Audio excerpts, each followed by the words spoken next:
Luke chapter 20. One day, as Jesus was teaching the people in the temple courts and proclaiming the gospel, the chief priests and scribes, together with the elders, came up to him. "Tell us," they said, "by what authority are you doing these things, and who gave you this authority?" "I will also ask you a question," Jesus replied. "Tell me, John's baptism, was it from heaven or from men?" They deliberated among themselves and said, "If we say from heaven, he will ask, 'Why did you not believe him?' But if we say from men, all the people will stone us, for they are convinced that John was a prophet." So they answered that they did not know where it was from. And Jesus replied, "Neither will I tell you by what authority I am doing these things." Then he proceeded to tell the people this parable. A man planted a vineyard, rented it out to some tenants, and went away for a long time. At harvest time he sent a servant to the tenants to collect his share of the fruit of the vineyard. But the tenants beat the servant and sent him away empty-handed.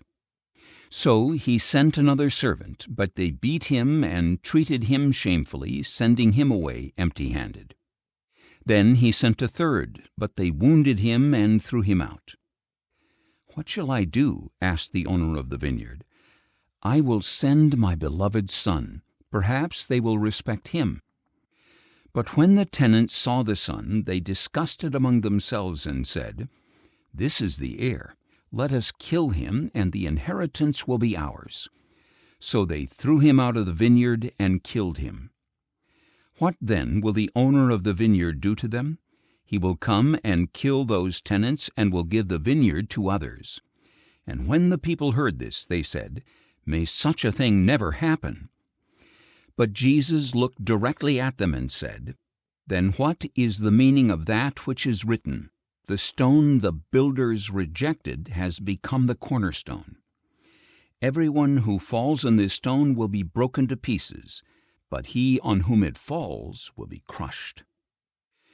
When the scribes and chief priests realized that Jesus had spoken this parable against them, they sought to arrest him that very hour, but they were afraid of the people.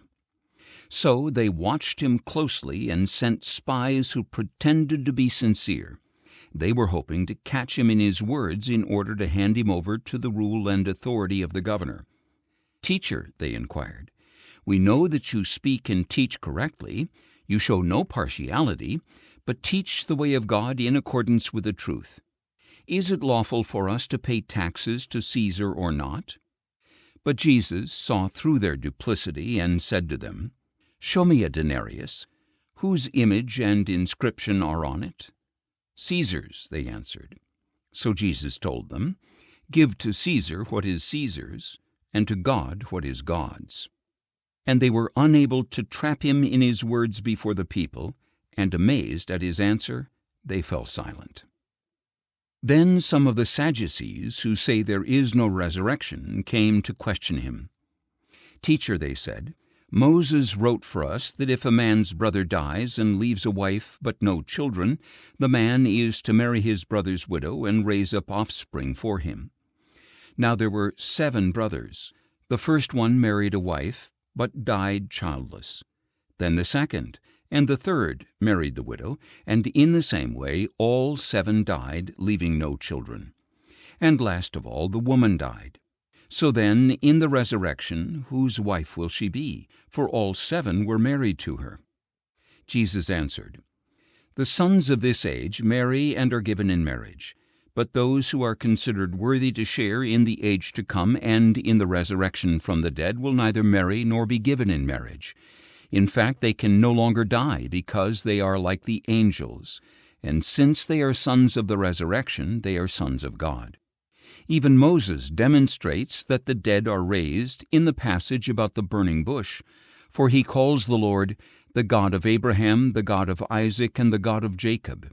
He is not the God of the dead, but of the living, for to him all are alive." Some of the scribes answered, "Teacher, you have spoken well," and they did not dare to question him any further. Then Jesus declared, "How can it be said that the Christ is the son of David? For David himself says in the book of Psalms, "The Lord said to my Lord, Sit at my right hand until I make your enemies a footstool for your feet." Thus David calls him Lord, so how can he be David's son? In the hearing of all the people, Jesus said to his disciples, "Beware of the scribes. They like to walk around in long robes, and they love the greetings in the marketplaces, the chief seats in the synagogues, and the places of honor at banquets. They defraud widows of their houses, and for a show make lengthy prayers. These men will receive greater condemnation.